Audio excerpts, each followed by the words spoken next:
Salve!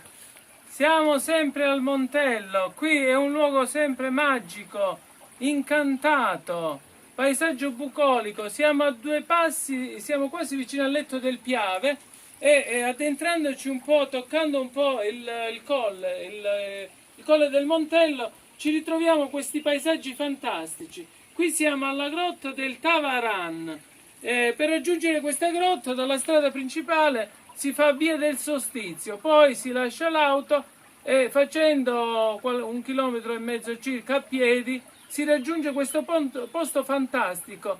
E lungo questo percorso ci sono anche dei bunker, perché qui, come sappiamo, si sono svolte tantissime battaglie della prima guerra mondiale ed è un luogo, diciamo, che ha questo ricordo, ma soprattutto è un luogo ancora naturalistico. In questi paesaggi magici, questi ruscelli d'acqua, acqua sorgente che arriva dall'interno del territorio, troviamo anche sempre questi personaggi mitici, queste creature fantastiche e soprattutto verso la sera, le ninfe che popolavano questi territori, questi uccelli parlanti, anche i basilischi.